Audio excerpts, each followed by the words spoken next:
Assalamualaikum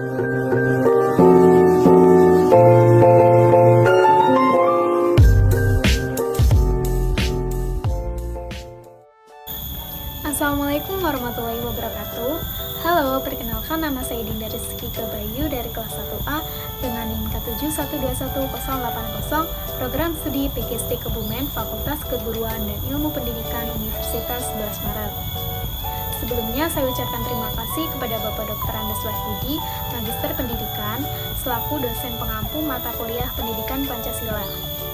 Nah, pada kesempatan yang berbahagia ini, saya akan menyampaikan mengenai salah satu materi yang ada di dalam Pancasila sebagai sistem etika, yaitu aliran besar etika.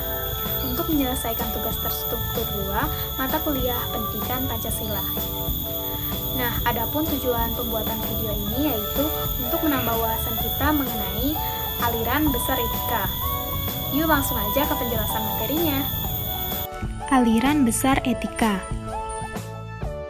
Setiap aliran memiliki sudut pandang sendiri-sendiri dalam menilai apakah suatu perbuatan dikatakan baik atau buruk.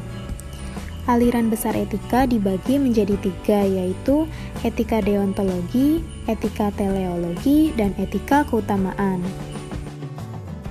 Etika yang pertama yaitu etika deontologi.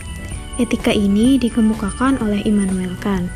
Istilah deontologi berasal dari bahasa Yunani, yaitu deon yang berarti kewajiban atau sesuatu yang diwajibkan, serta logos yang berarti ilmu atau teori. Etika deontologi memandang bahwa tindakan dinilai baik atau buruk berdasarkan apakah tindakan itu sesuai atau tidak dengan kewajiban. Etika deontologi tidak mempersoalkan akibat baik atau buruk dari tindakan tersebut. Suatu tindakan dianggap baik karena tindakan tersebut memang baik, sehingga merupakan kewajiban yang harus kita lakukan. Sebaliknya, suatu tindakan dinilai buruk secara moral sehingga tidak menjadi kewajiban untuk kita lakukan.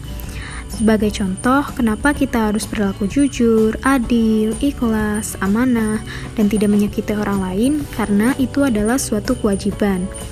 Begitu juga kenapa kita dilarang mencuri, korupsi, iri hati, karena hal tersebut dilarang dalam semua ajaran agama.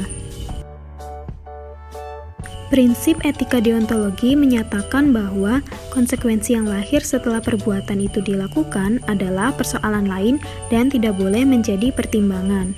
Contoh lainnya yaitu seorang mahasiswa mempunyai tugas, maka dapat dikatakan baik jika mahasiswa tersebut mengerjakan tugas, dan dapat dikatakan buruk jika mahasiswa tersebut tidak mengerjakan tugas.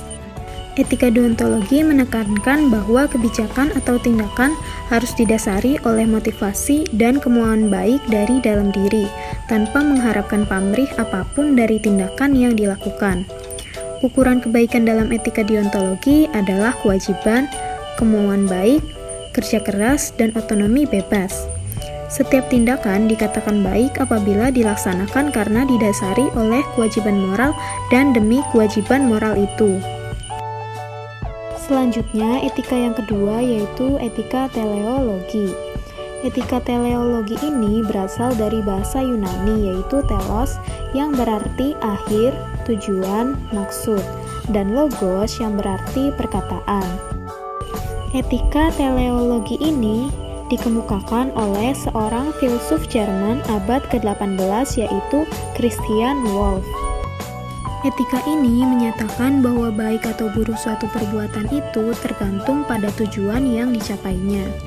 Suatu perbuatan yang memang bermaksud baik tetapi tidak menghasilkan sesuatu yang bermakna, menurut aliran ini tidak pantas disebut baik.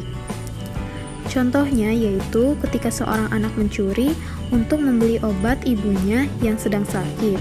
Tindakan ini baik untuk moral dan kemanusiaan, tetapi dari aspek hukum, tindakan ini melanggar hukum. Sehingga etika teleologi lebih bersifat situasional karena tujuan dan akibat suatu tindakan bisa sangat bergantung pada situasi khusus tertentu. Nah, teman-teman, etika teleologi ini dapat digolongkan menjadi 2, yaitu yang pertama, utilitarianisme. Aliran utilitarianisme ini dicetuskan oleh filosof Inggris yakni Jeremy Bentham dan John Stuart Mill. Kata utility artinya berguna atau kegunaan. Menurut teori ini, suatu perbuatan adalah baik jika membawa manfaat pada masyarakat secara keseluruhan atau banyak orang, dan bukan pada satu atau dua orang saja. Kriteria untuk menentukan baik buruknya suatu perbuatan adalah the greatest happiness of the greatest number, yakni kebahagiaan terbesar dari jumlah orang terbesar. Jadi, perbuatan yang mengakibatkan orang banyak bahagia adalah perbuatan terbaik. Etika utilitarianisme ini tidak terpaku pada nilai atau norma yang ada, karena pandangan nilai dan norma sangat mungkin memiliki keragaman yang akan memberikan banyak manfaat bagi banyak orang atau tidak. Dalam etika ini, kemanfaatan banyak oranglah yang lebih diutamakan. Kemanfaatan diri sendiri diperbolehkan, tetapi sewajarnya, karena kemanfaatan itu harus dibagi kepada yang lain. Yang kedua yaitu egoisme. Tokoh pencetus aliran ini adalah Friedrich Wilhelm Nietzsche. Aliran ini memandang bahwa tindakan yang baik adalah tindakan yang berakibat baik untuk pelakunya. Secara moral, setiap orang dibenarkan mengejar kebahagiaan untuk dirinya sendiri dan dianggap salah atau buruk apabila membiarkan dirinya sengsara dan dirugikan. Egoisme dalam aliran ini juga merupakan motivasi untuk mempertahankan dan meningkatkan pandangan yang hanya menguntungkan diri sendiri. Lalu, etika yang ketiga yaitu etika keutamaan. Etika ini bersumber dari pemikiran Aristoteles. Etika ini tidak mempersoalkan akibat dari suatu tindakan. Etika ini juga tidak mendasarkan penilaian moral berdasarkan hukum moral universal. Tetapi etika ini lebih mengutamakan pengembangan karakter moral pada diri setiap orang. Karakter moral ini dibangun dengan cara meneladani perbuatan-perbuatan baik yang dilakukan oleh para tokoh besar. Kelemahan etika ini adalah ketika terjadi dalam masyarakat yang majemuk, maka tokoh-tokoh yang dijadikan panutan juga beragam, sehingga konsep keutamaan menjadi sangat beragam pula. Dan keadaan ini dikhawatirkan akan menimbulkan benturan sosial.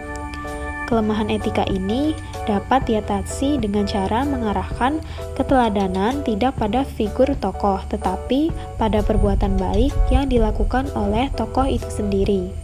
Sehingga akan ditemukan prinsip-prinsip umum tentang karakter yang bermoral itu seperti apa. Lalu contoh dari etika keutamaan ini yaitu Andi dikenal sebagai seorang anak yang sopan dan santun. Hal tersebut dapat dilihat dari sikapnya yang menghormati orang lain serta berbicara dengan tutur kata yang baik kepada orang lain, terutama kepada orang yang lebih tua. Perbuatan ini dapat dikaji dengan etika keutamaan. Aristoteles menggariskan sejumlah watak mulia manusia yang bermoral sesuai dengan zaman beliau hidup seperti keadilan, kejujuran, persahabatan, amanah, bijaksana, murah hati, berani, dan sebagainya. Nah, teman-teman, jadi kesimpulan dari materi yang telah saya sampaikan yaitu dalam Pancasila sebagai sistem etika terdapat aliran-aliran besar etika, yaitu yang pertama, etika deontologi, yang mengemukakan bahwa suatu tindakan dinilai baik atau buruk berdasarkan apakah tindakan itu sesuai atau tidak dengan kewajiban. Yang kedua, yaitu etika teleologi, yang menyatakan bahwa baik atau buruk suatu perbuatan itu tergantung pada tujuan yang dicapainya. Etika ini dibagi menjadi dua, yaitu utilitarianisme, yang menganggap bahwa suatu perbuatan dikatakan baik jika membawa manfaat bagi banyak orang. Yang kedua, etika egoisme, yang menyatakan bahwa tindakan baik adalah tindakan yang berakibat baik untuk pelakunya. Lalu, etika yang ketiga yaitu etika keutamaan. Etika ini mempersoalkan pada pengembangan karakter moral pada diri setiap orang.